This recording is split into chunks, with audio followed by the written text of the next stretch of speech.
Добар ден, почитувани, стартува најновата Телма амбуланта. Денеска ќе зборуваме за ендометриоза, болест од која што страдаат жените во репродуктивниот циклус. Како да ги препознаете симптомите и има ли начин на лекување доколку добиете ваква диагноза која што лекарите велат дека е сериозна. Гостинка во студиото ни е доцент доктор Ирена Алексиевска Папестиев, гинеколог акушер од Универзитетската клиника за гинекологија и акушерство. Добре ни дојдовте во студиото на Телма. Добре ви најдов. Ви благодарам на поканата. Ми представува посебна чест и задоволство да бидам дел од вашата емисија, прекрасна емисија. Посебно денеска, 1 јуни, а јуни е месец за подигање на свеста на пациентката од инфертилитет, односно неплодност, а ендометриозата во 40% од пациентите се јавува токму како причина за инфертилитет. За жал, во денешно време современата жена, која што за разлика од онаа пред еден век, која што се бореше за своите права и позиција и својата репродуктивна вредност ја завршуваше на време, денеска ја доби позицијата жената во општеството и цената ја плаќа со тоа што својата репродукција ја одложува и малку покасно ја реализира и како резултат на тоа инфертилитетот, а со тоа и ендометриозата се почесто присутни во нашата клиничка пракса. Ендометриозата не е толку позната болест меѓу луѓето, но повеќето од нас веројатно имаат слушнато дека некој страда од оваа состојба, односно има добиена оваа диагноза. За каква болест точно станува збор? Ендометриозата представува бенигна хронична болест, што всушност е имплантација на ендометриално ткиво надвор од утерусот. Што е тоа ендометриално ткиво? Да појаснам за општата популација што е тоа ендометриално ткиво. Утерусот, односно матката, е шуплив орган, крушковиден, кој што со базата е свртен нагоре, а со тесниот дел надоле преку вагината се поврзува со надворешната средина. Составен од 3 слоја: надворешен, периметриум, среден слој, миометриум, односно мускулен слој кој што е одговорен за контракција при менструалното крварење или за експулзија на плодот при породувањето, и внатрешен слој, ендометриум, кој што циклично се менува под хормоналните промени кои што се случуваат во менструалниот циклус. Сега, овие циклични промени на ендометриумот се случуваат во текот на целиот репродуктивен период кај жената, од добивањето на првата менструација, односно менархата, до последната менструација, влегување на жената во климактериум, со исклучок на периодот на бременост и на доење. Што се случува со ендометриумот? Ендометриумот се задебелува, пролиферира, ние викаме докторите, со цел доколку дојде до оплодување на јајцеклетката, истата да се вгнезде во него, за да може понатаму да се развива плодот кој што би дошол до оплодување на таа јајцеклетка. Меѓутоа, доколку не дојде до оплодување на јајцеклетката со сперматозоид, во тој случај, после 14 дена, овој ендометриум се исфрла во надворешната средина. Сите ендометриални жаришта кои што се наоѓаат надвор од утерусот, како што е во случај со ендометриоза, се под истото ова хормонално делување и значи истото што се случува со ендометриумот во матката, се случува и до овие ендометриатични жаришта кои што се наоѓаат надвор од матката во човековиот организам, што се среќава при ендометриозата. Значи при ендометриозна ова ткиво се всушност почува да расте на разни делови и од репродуктивниот орган, од репродуктивните органи, но и кај внатрешните органи. Значи може да се јави и во цревата. Точно мочниот така. меур, може да стигне до белите дробови, например? Значи ендометриозата најчесто се јавува во карличната празнина, ние викаме, значи органите кои што се наоѓаат во близина на матката. Значи тоа се најчесто тубата, овариумот, јајникот, значи самата лигавица на абдоминалната на празнината. Меѓутоа, често пати може да се најдат и на зидот, на стомачниот зид, дури и на папокот, и на мочниот меур, цревото, и многу ретко може да се најде и далечни, ние викаме, ендометриози, како што се на белите дробови, па никогаш и на мозокот. Споменавте дека се однесува како ткиво на матка, значи е хормонски зависно. Што тоа значи? За време на менструација ова ткиво ќе крвари? Точно така. Значи, Како што објаснав, ендометриумот е под дејство на хормоналните промени кои што се случуваат и за време на менструација, кога не дојде тоа оплодување, истото се исфрла. Значи, бидејќи матката е поврзана преку вагината со надворешната средина, таа крв од матката нормално се исфрла. Меѓутоа, овие ендометрични жаришта, кои што се дисеминирани, значи раширени на различни делови од карличната празнина, исто така расте, се случува менструално крварење. Меѓутоа, бидејќи не се поврзани тие делови со надворешната средина, тие се остануваат на тие делови, значи каде што се наоѓаат ендометриотичните жаришта. И со тек на време истите растат се повеќе, понекогаш може да се ограничуваат, кога се наоѓаат на јајникот, викаме тоа ендометриом, па дури некогаш може и да прсне и во тој случај доаѓа до раширување, дисеминација на целата карлична празнина со имплантирање, вгнездување на различни ендометриотични клетки на повеќе делови од карличната празнина. Тогаш веќе има проблем и пациентката има посериозни симптоми. Доколку се наоѓа на јајникот ова ткиво, ќе формира цисти? Да, во принцип секогаш таа е ограничена со капсула која што со секоја наредна менструација заради тоа чоколадни цисти што ги нарекуваат. Чоколадни цисти, да, точно, обично ние ги викаме чоколадни цисти и кога ќе влеземе на операција, обично кога ќе ги видиме со ендоскопска операција колку е потемна таа содржина што излегува, баш како растопено чоколадо, викаме постара е цистата. Зашто? Затоа што тоа е всушност згручена крв која што се наоѓа ограничена во таа цистична шуплина. И таа колку повеќе стои во организмот на жената, толку повеќе истата расте и станува постара, засирена, згручена крв и добива точно содржина како растопено течно чоколадо. Доколку ова ткиво е проширено на внатрешните органи, како што се цревата, мочен меур, стомачната обвивка или пак евебелите дробови, какви симптоми ќе чувствува пациентката? Сериозна ли состојба е тоа? Па може да биде сериозна состојба, затоа што сериозно, ние викаме, имаше еден професор во Израел кој што секогаш викаше ендометриозата е интригантна болест. Таа е бенигна, хронична болест, меѓутоа има малигни карактеристики. Ние обично се прашувавме зашто вика така, меѓутоа точно затоа што истата цело време се дисеминира. И кога ќе отстраниме ние после една година во 10% има рекуренца, а после 4 години до 5 и во 40%. Сега, пациентките карактеристично е тоа што се жалат на едни циклични болки. Значи, секогаш кога ќе дојде пациентка кај нас во клиничката пракса, ние прашуваме каков тип на болки. И што му она почне да ни објаснува дека таа е циклична болка, што тоа значи? Дека се јавува во определен период од менструалниот циклус. Најчесто неколку дена пред менструалниот циклус, се појачува за време на менструалното крварење и после тоа поминува. Доколку се јави болка и во пределна бешика, може да се јави дури и крвава урина, може да се јави и крвава столица или она што рековме во ретки случаи кога ги зафаќа и белите дробови, крвав исплувок при кашлање, во тој случај, ако е тоа циклично, а не е постојано, ние секогаш почнуваме да се сомневаме за присуство на ендометриоза. Ајде да проговориме за факторите што придонесуваат за појава на оваа болест. Тука не издвоивме неколку, ќе ги погледнеме тие фактори на ризик во двата лопа. Вие ќе ги скоментирате сите оние фактори кои што може да доведат до ваков проблем. Тоа е првата менструација пред 12-тата година, менструален циклус што е пократок од 27 дена и трае подолго од 7 дена, некористење контрацепција, реализирање во мајчинството после 30-тата година, вродени аномалии на матката, користење тампони за време на менструацијата, сексуални односи за време на менструација, семена историја на ендометриоза. Доктор, ќе почнам со последното што го прочитав, семена историја на ендометриоза. Дали може би генетскиот фактор е клучен за појава на ендометриоза? И кај оваа болест генетскиот фактор е битен за појава на истата, значи постои релативен ризик од 7 пати доколку пациентката има некој од прво колено, викаме на роднинска врска, која што како мајка, сестра има присуство на ендометриоза, кај оваа пациентка 7 пати е поголем ризикот отколку кај пациентка кај која што нема во некој кај која што во фамилијарната анамнеза ние викаме не е забележана ендометриоза. Така да генетскиот фактор секако е присутен за појава на оваа ендометриоза. Ајде ќе почнеме редоследно. Прва менструација пред 12 години. Зошто е ризик фактор раната? Како што напоменав, ова заболување е хормон зависно и тоа кога имаме покачено ниво на естрогени. Значи вообичаено светската литература кажува дека средната возраст за добивање на онаа прва менструација, односно менарха, е 12,7 години.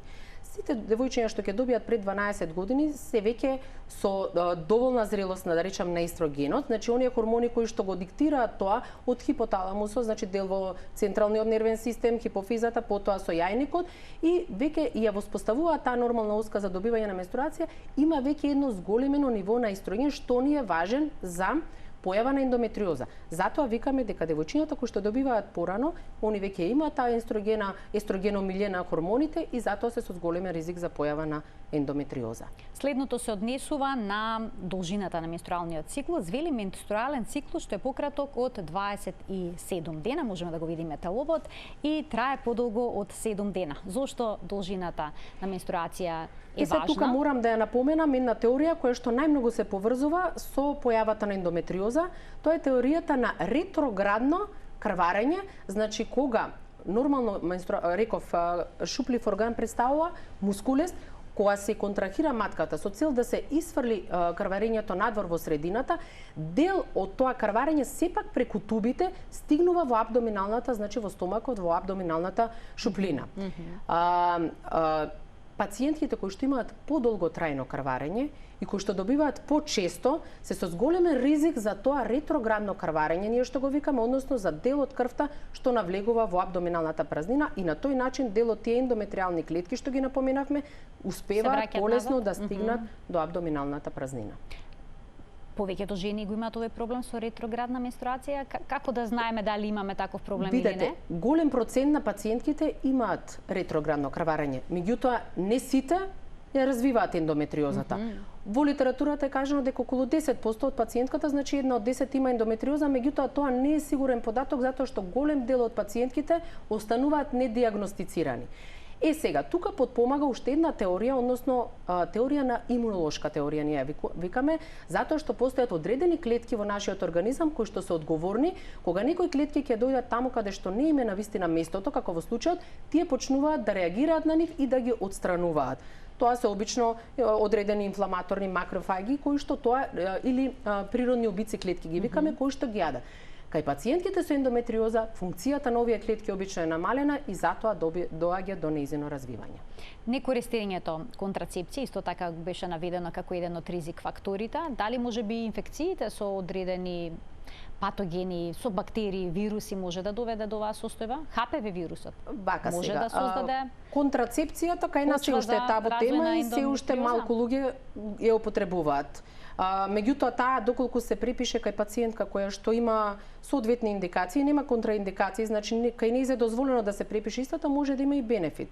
Така е во случајот со ендометриоза, затоа што она што прави контрацепцијата реагира врз тие хормонални промени кои што ги претходно ги напоменав јас, и фактички ја става жената да не доаѓа до таа овулација и да нема зголемено естрогено ниво, кое што ќе го зголемува понатаму ендометриозата која што е присутна. Што се однесува до инфекциите, не се поврзани ендометриозата со некој од инфекциите, напротив, тие инфекции како хламидија може да допринесат до појава на одредени адхезии и појава на инфертилитет, меѓутоа не влијаат врз влошување на ендометриозата. ХПВ тоа е одговорно за цервикалниот карцином и нема некоја поврзаност и некоја корелација со ендометриозата. Да видиме што ни е следно на телопод кога зборуваме за ризик фактори поврзани со ендометриозата, а тоа се вродените аномалии на матката.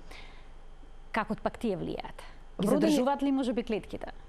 Вродените аномалии на матката, знаете, кога ќе се формира зиготот во утробата на мајката, на почетокот постојат два дела кои што се спојуваат и постепено тие се канализираат, значи добиваат одреден отвор за да се поврзат со надворешната средина преку вагината. Кај одредени тие аномалии вродени, постојат одредени прегради или неразвивање на одреден дел во тој систем, каде што всушност ендометриумот си крвари, меѓутоа сега заради тоа што не е поврзано со надворешната средина, исто како ендометриотичните цисти, не може менструалната крв да ја исфрли надвор. И затоа таа се насобира во самата матка прво, а меѓутоа она која ќе го исполни својот капацитет, почнува преку тубите да се враќа и она ретроградна Самсонова теорија која што ја спомнав е многу поизразена со нив. Затоа и Самсон тоа го приметил дека кај луѓето кои што имаат, значи кај пациентките со присуство на аномалии вродени е позачестена појавата на ендометриоза.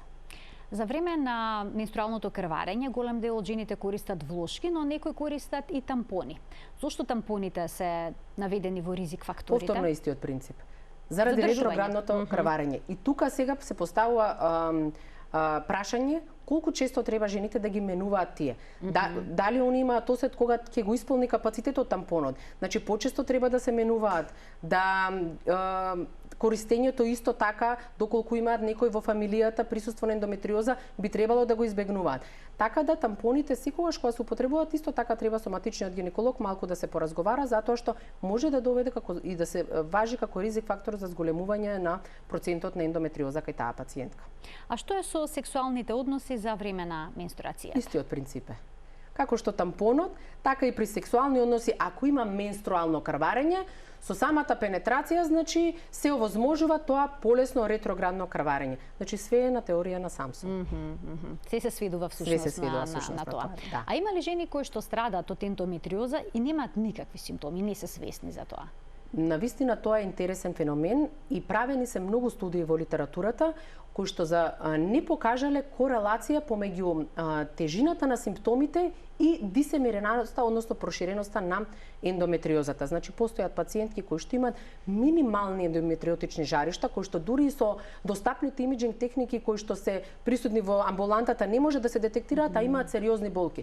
И они доаѓаат, се жалат на менструални, на карлични болки и обично ние треба тука малку посериозно да ги обработиме и да ги прашаме, за разлика од некои пациентки па кои што имаат големи ендометриотични цисти, а едноставно не е фатен некој нерв при растење на тоа, не е растигнато некој перитониум или има поголемо место во абдоминалната празнина кај таа пациентка и тие воопшто не се жалат, него се наоѓаат на еден рутински гинеколошки преглед, се откриваат од страна на докторот. А колкав дел од жените се погрешно диагностицирани, односно им е кажано дека едноставно имаат само силни менструални болки? Па голем дел, затоа што направено истражување во Обединетото кралство, каде што е истакнато дека се потребни 7,2 години од првите симптоми на пациентката до поставување на диагнозата. Тоа е навистина долг период. Долг период. Навистина тоа представува со исклучок на оние пациенти кои што боледуваат исто така и од неплодност, па они заради неплодноста доаѓаат порано кај доктор, па кај нив е тој период намален на 3 години. Се надевам дека во последните години веќе со достапноста на интернетот, со информирањето, еве ние исто преку Сдруженијето за гинеколози и обстетричари објавивме веќе на нашата веб страна за да се информираат и пациентките кои што имаат своја карлична болка и кои што имаат вакви циклични промени, навистина да си бараат поставување на диагноза и третман од страна на докторот. А може ли да имате некои неспецифични симптоми, да речеме воспаление во устната празнина, некои такви симптоми кои што не укажуваат на ендометриоза, а всушност е симптомот врзан со овој проблем? Многу болести се случуваат заедно со ендометриозата, затоа што некои во етиологијата, во потеклото ги поврзуваат дури автоимуните заболувања.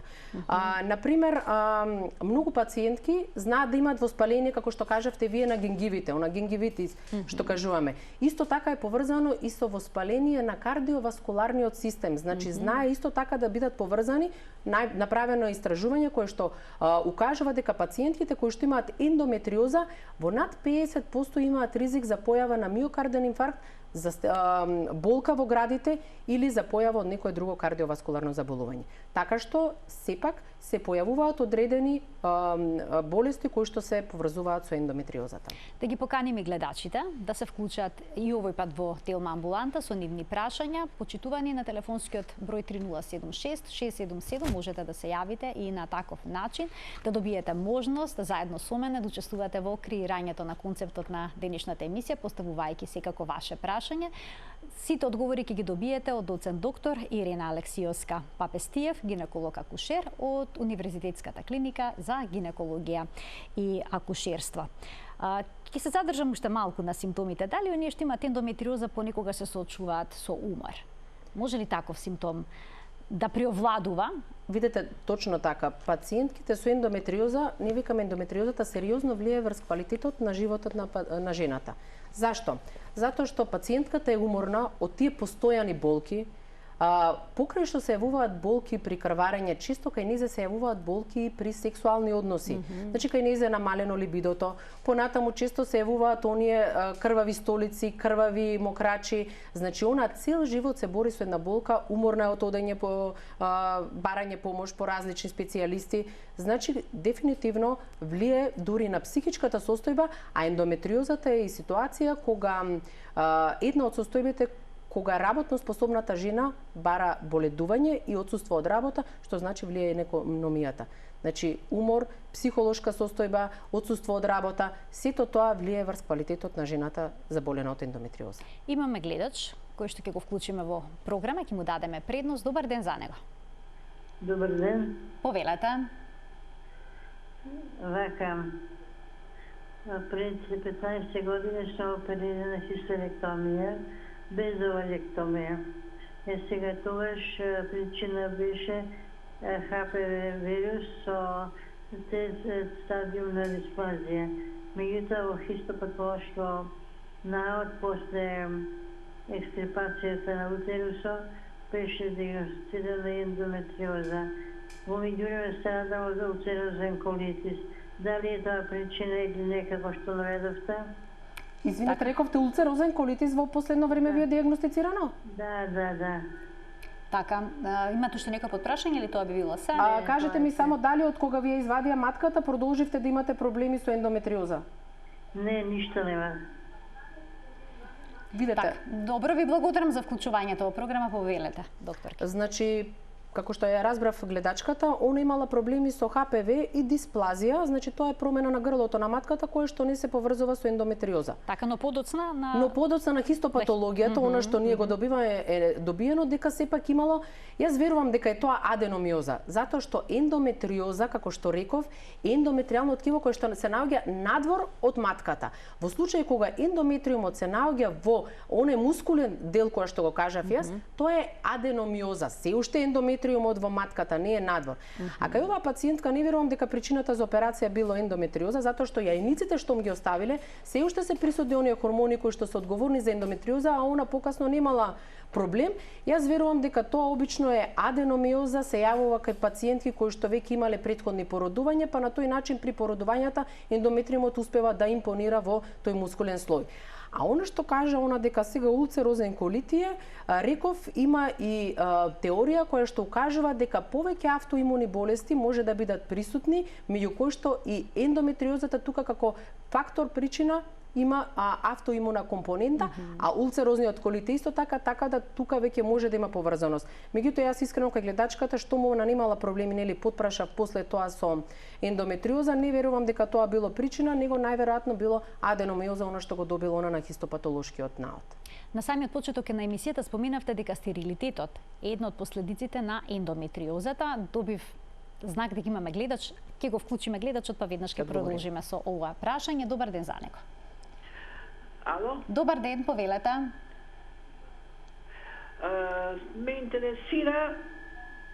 интересира дали ендометриоза може да настане од ран прекин на менструалниот циклус на 47 години, 3-4 пати само е добиена менструација, други тегоби нема никакви, на матичен гинеколог као не е створена, нема никакви тегоби, ама сега чув дека може многу долго да трае тоа диагностицирање, па ме интересира дали тоа може да биде причина. Така, добро, ви благодарам за прашањето. Повелете. И благодарам за прашањето на гледачката. Значи, како што напоменав, ендометриозата е хормонзависно заболување и се јавува во репродуктивниот период, од првата менструација до последната.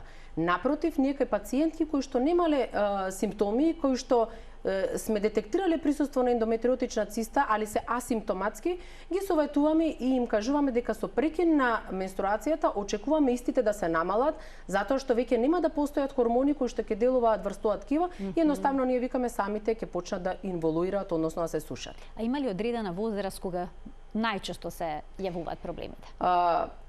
тие започнуваат да се воат со првата менструација, меѓутоа потребно одреден период да тие почнат да растат. Најголема инциденца според литературата е од 30-та до 45-та возраст. Во тој период најчесто кај овие пациентки се диагностицира истата. Тука ќе пуштиме еден блок реклами, а веднаш потоа продолжуваме со денешната Телма амбуланта. Првото прашање ќе се однесува на стерилитетот и ендометриозата. Останете на Телма.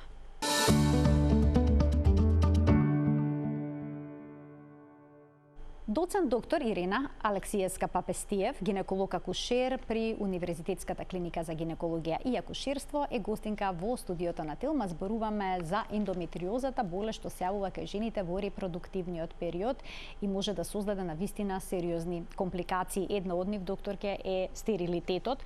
Кај колкав дел од жените со ендометриоза се јавува овој проблем? Значи, точно така, еден од основните проблеми во последно време со кои што ние се почесто се среќаваме, како што реков, е инфертилитетот. Има и причина зашто е тоа така. Современата жена одлучува својата репродукција да ја изреализира се подоцна, а и самата возраст е еден од причините за тоа. 40% од пациентките со инфертилитет, всушност со неплодност, значи, имаат ендометриоза.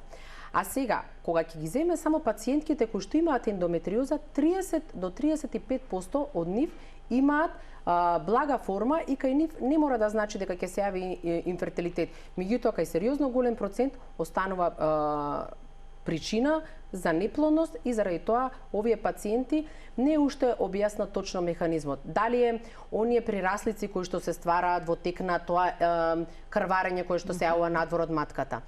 Исто така постојат одредени реакции имунолошки кои што оневозможуваат да дојде кај пациентката до овулација, да дојде до прскање на фоликулот, значи имаме често пати се развива јајцеклетката, меѓутоа истата не прска за да може да дојде во тубата и да се сретне со сперматозидот. Така да постојат повеќе механизми кои што го објаснуваат инфертилитетот кај пациентката со ендометриоза. Имаме гледач, да му дадеме предност. Добар ден. Добар ден за гледачот. Добар ден. Повелете. Јас сум оперирана 94-та од ендометриоз. Веќе 30 години. Така? А што ви беше одстрането? Матката и јајниците или само ви беше... Ништо, на многу лошо место се не души ми материците и карниците. А што ви одстранија во тек на операцијата? Ништо, само е прочитено. Добро. А сега патам, пошто веќе 60 години сум напунета, работат ми уште јајниците и тоа како на млада особа. Добивате ли менструација? Не, 7 години нема. А како знаете дека ви работат јајниците? Тоа докторот ваш ви го кажал? Папте си некна беше базоскопи кај Луовски, кажа дека се е уред, дека тоа си од климакс. Добро, те биле значи кај нас на клиниката за гинекологија и акушерство. Видено е. Сум оперирана, Скопје сум оперирана. Добро. Така. Вашето прашање? Да, некој конкретно прашање? Да, зашо уште имам проблеми со хормоните. Упорно работат пап тесто, секојаш покажува дека се е уред, само не одговара на годините. Не одговарат на годините, предпоставам тука вас ви е страв, дали може би ендометриалните, како се вела тие диви ткива што растат во организмот, ендометриотичните жаришта, видите, што сте вие веќе 60 годишна жена, немате потреба да се секирате дека може кај вас да се јави повторно ендометриоза. Значи нема шанс. Веќе вие покрај тоа што кажуваат, ако вас ви се видени јајниците дека ви се во ред, нема некои промени, доколку имате промена некоја на јајникот, во тој случај треба да се отстрани затоа што вие се наоѓате во периодот во менопауза, ние викаме, односно после последната менструација. Во случај да немате проблем со јајниците, во тој случај немате потреба да се секирате за појава на ендометриоза. Штом сте видени кај нас, немате потреба да се секирате. Какви испитувања се потребни за да се утврди диагнозата?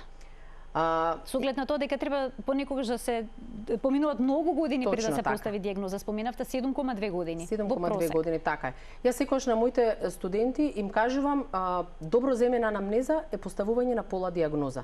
Посебно тоа важи за ова заболување. Значи се да ја раскаже пациентката што чувствува. Точно, да имаме доволно време да ја сослушаме незе. Ќе дојде пациентка, ќе каже дека има болка.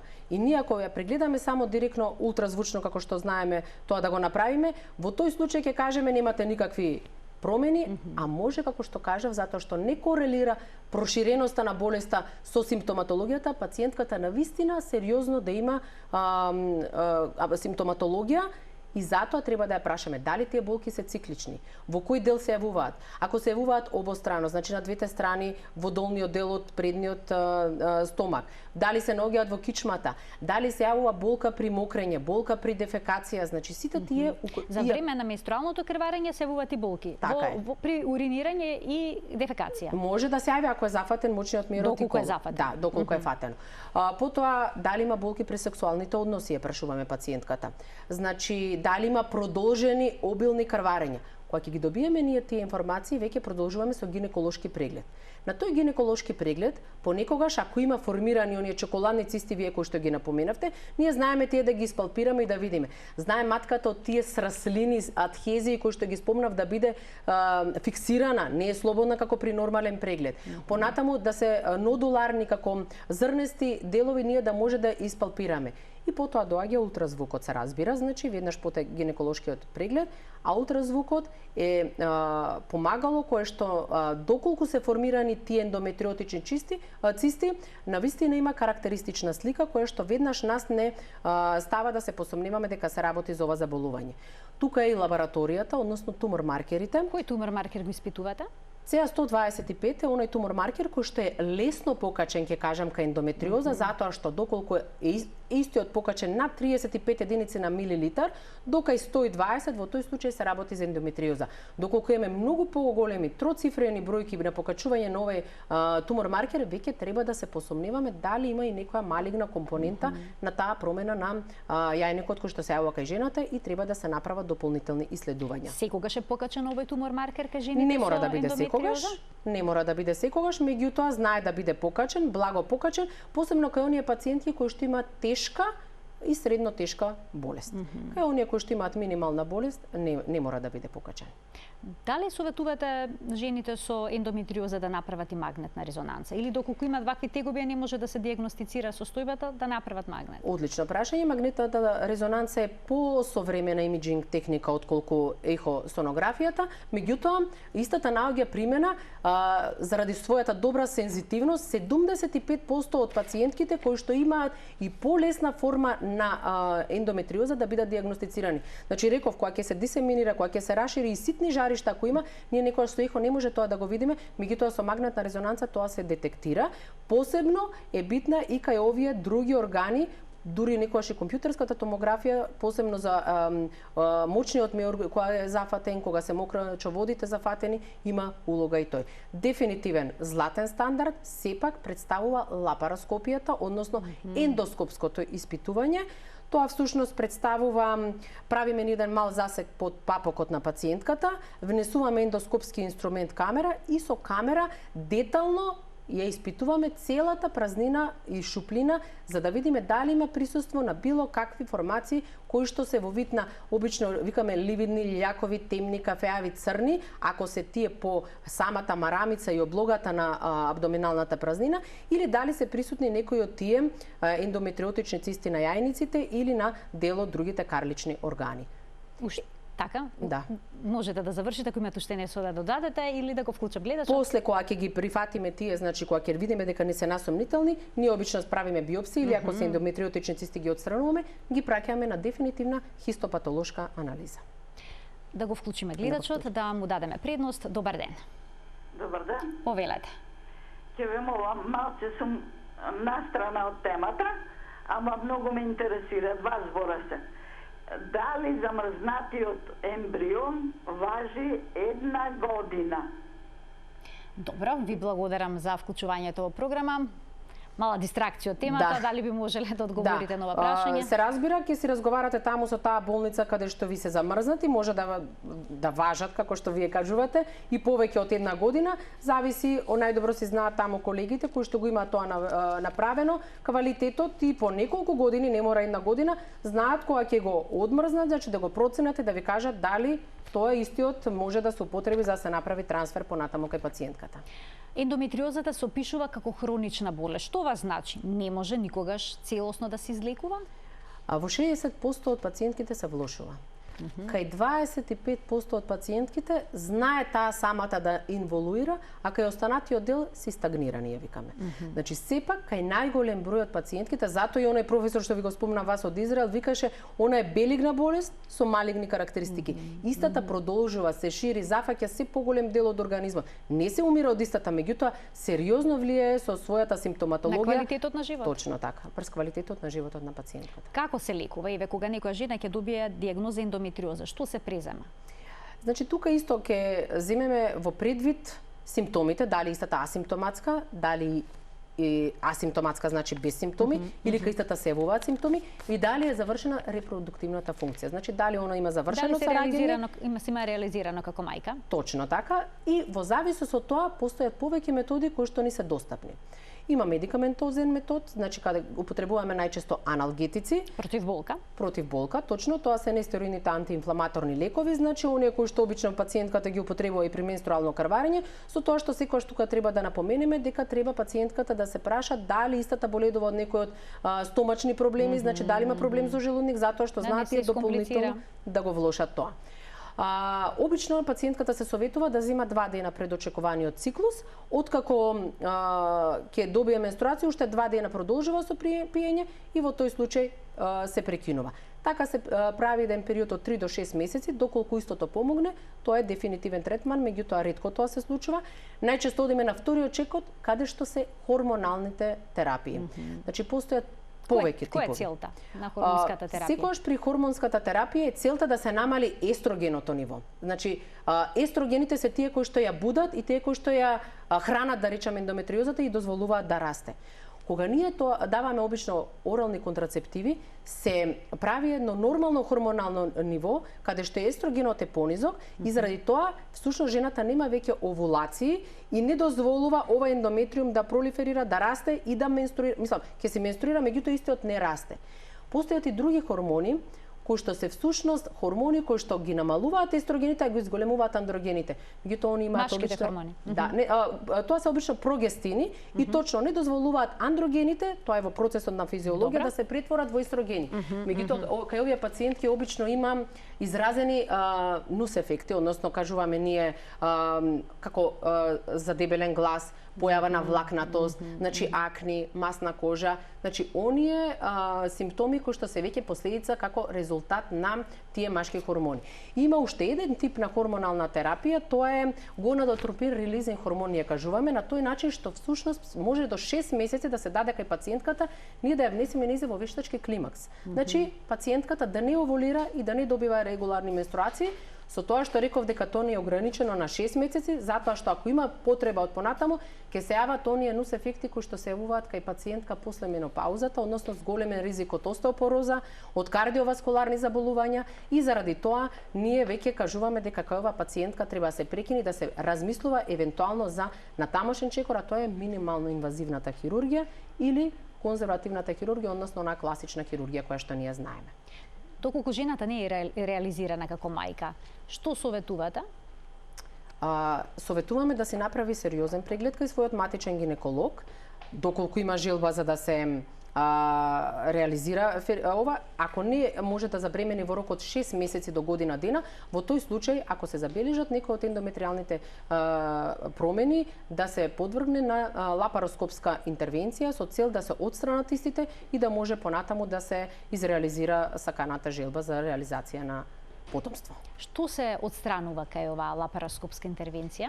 Видете, ние кога ќе влеземе на трешниот слој, можеме да дојдеме до една ограничена цистична формација на овариумот и тогаш ни е наједноставно затоа што ние влегуваме во капсулата, внимаваме да не го оштетиме она здраво јајнично ткиво кое што е останато, затоа што тоа ќе ни треба за понатаму пациентката да се изреализира својата функција, да не ја ставаме порано во климакс, затоа што имаме и предности од тие хормони. Меѓутоа, понекогаш за жал може да имаме и проширена таква болест, може да бидат слепени сите тие гинеколошки органи, па дури да бидат зафатени, како што рековме, мокрачо, некои делови од мочниот систем или од гастроинтестиналниот систем, и во тој начин викаме дека во тој случај викаме дека пациентката треба да биде испратена во сериозен клинички центар каде што има можност за мултидисциплинарен тим, каде што може да се сретнат гинеколог, уролог и абдоминалец со цел да ја решат цела таа ситуација. Оперативно? оперативно, доколку може. Сега, рековме, тоа е кај пациенти кои што немаат завршена репродукцијата. Понекогаш, доколку е сериозно изразено ова заболување и доколку пациентката е веќе во понапредната возраст, има завршено со својата репродуктивна функција, а направени се претходно сите и истрошени сите други терапевски методи кои што би можеле да ги употребиме кај незе, доаѓа во предвид отстранување на матката со јајниците. Меѓутоа, кај ендометриоза секогаш треба да се отстранат јајниците, пошто тие нели се оние кои што го прават тоа хормонално милје, кои што веќе овозможува на дисеминираната, расширената ендометриоза да расте. Затоа што вие ако отстраните само матката, ново ткиво нема да се расширува. Меѓутоа има уште ткиво кое што било таму присутно и кое што се уште ако ги оставиме јајниците под дејство на хормоните, тоа ќе расте. Затоа кај овие пациентки кај кои што се истрошени претходните терапевски моменти, каде што е завршена репродукција, понекогаш доаѓа во предвид и хистеректомија, значи вадење на матката со двете јајници. А што е со жените кои што нема да преземат некои вакви драстични чекори, значи нема да ја отстранат матката и јајниците покрај сериозноста на симптомите, во климактериумот ќе се среди проблемот само од себе? И дали некој се случува само од себе да се во климактериумот веќе ќе почнат да се подобруваат симптомите, затоа што тогаш нема да има. Се разбира, ако тука не е направено некое слепување на некој орган или зафаќање на некој нерв, кој што постојано после тоа ќе го штетува. Тука веќе мора сепак да се пристапи кон хируршка интервенција. Кога пациентката ќе добие диагноза ендометриоза, дали покрај консултациите со гинеколог треба да вклучи и ендокринолог? Како изгледа лекувањето? Видете, понекогаш може да биде поврзана ендометриозата и со некои од ендокринолошките заболувања. Значи, знае кај пациентки со ендометриоза да има појава на галакторија, значи тоа значи истекување на млеко од градите, покачено ниво на пролактин, ановулацијски циклуси. Во тој случај вклучуваме ендокринолог. Инаку ендометриозата е сепак заболување со кое што обично ние гинеколозите се справуваме.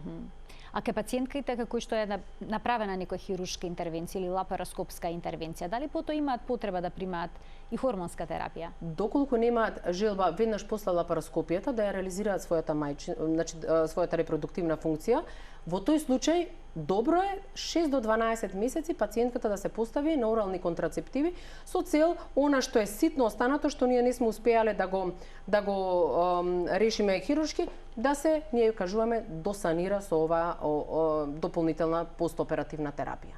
Им советувате ли на пациентките да побарат и психолошка поддршка со оглед на комплексноста на целата ситуација низ која што минувале низ годините? Апсолутно. Тоа е навистина многу добро, затоа што кај пациентките може само позитивни влијанија да имаат тие психолошки, затоа што, како што кажав, сериозно е нарушен квалитетот на животот, значи тие се често пати изложени на зголемен ризик за појава на депресија, за појава на некои други нарушувања, така да психолошката помош е секако добре дојде на кај овие пациентки. Често диагностицирате пациентки со ендометриоза?